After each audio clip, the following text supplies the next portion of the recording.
कि बाबू बेटों को और कुछ तो दिखता नहीं, जेजेपी दिखती है। वो दौर भी हमें याद है भूपेंद्र हुड्डा की शासन का, जब हीरो होंडा में भी गोलियां चली थी, मारुति में भी बंदा मरा था, मास्टरनी भी उनके घर के आगे मरी थी, किसान को भी गोली से मारा था। इनको तो थैंक यू करना चाहिए कि खरखोदा बसा दिया, नहीं तो इस सोनीपत को उजाड़नी है वो लोग थे।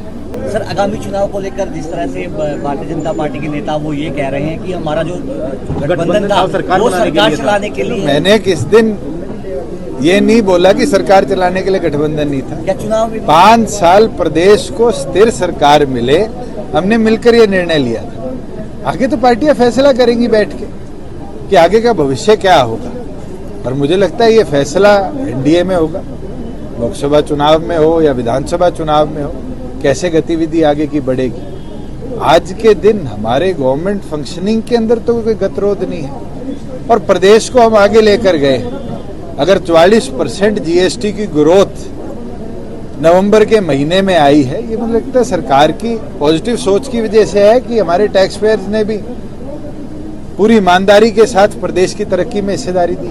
सर, राज्यसभा सांसद दीपेंद्र हुड्डा का कहना है कि जेजेपी जिस तरीके से 5100 5000 बुढ़ापा पेंशन और 75% प्राइवेट उसमें लेके आई थी। चलो एक चीज तो मैं मान गया कि बाबू बेटों को और कुछ तो दिखता नहीं, जेजेपी दिखती है, 5100 दिखते हैं। उसके सिवाय उनसे पूछने का तो काम करो कि जो काम करे हैं, चाहे उसके अंदर किसान के फसल खराबे की पेमेंट डायरेक्टली देना और मिनिमम 15,000 करना, उनकी तरह 2 रुपए 5 रुपए के चेक तो नहीं बांटे, गोलियां तो नहीं मारी, लाठियां तो नहीं मारी। वो दौर भी हमें याद है भूपेंद्र हुड्डा की शासन का, जब हीरो होंडा में भी गोलियां चली थी, मारुति में भी बंदा मरा था, मास्टरनी भी उनके घर के आगे मरी थी, किसान को भी गोली से मारा था। मुझे लगता है 4.25 साल के शासन में तो ऐसी कोई घटना नहीं हुई। किसान आंदोलन जैसे घटनाक्रम के बाद भी प्रदेश में कोई हिंसक घटना नहीं हुई। और मैं एक चीज गारंटी दे सकता हूं, जिन कंपनियों को इन बाबू बेटों की सरकार ने बजाया था, उन कंपनियों को तो हम वापिस ले आए। इनको तो थैंक यू करना चाहिए कि खरखोदा बसा दिया, नहीं तो इस सोनीपत को उजाड़नी है वो लोग थे।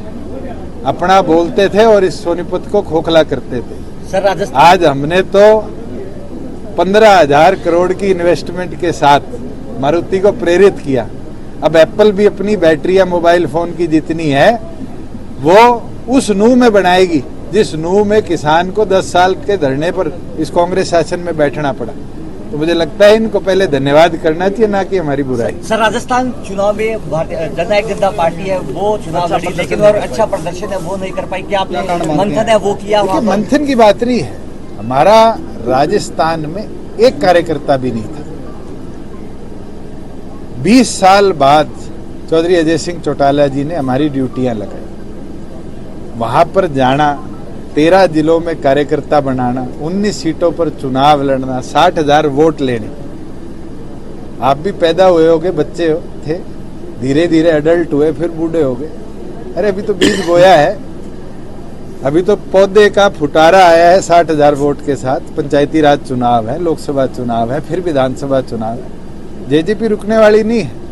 हम तो अपने संगठन को बढ़ाएंगे, और मैं ये गारंटी देता हूं कि दिसंबर के अंदर 13 के 13 जिला अध्यक्ष हम नियुक्त कर देंगे, स्टेट बॉडी पूरी बना देंगे, सेलों का गठन राजस्थान में कर देंगे, और हरियाणा की तरह मजबूत संगठन राजस्थान में बनाने का। जहरीली शराब को लेकर भूपेंद्र सिंह हुड्डा ने काम रोक को प्रस्ताव दिया है, क्या मानते हैं? देखिए, मेरा काम नहीं है, पुलिस इसकी इन्वेस्टिगेशन कर रही है।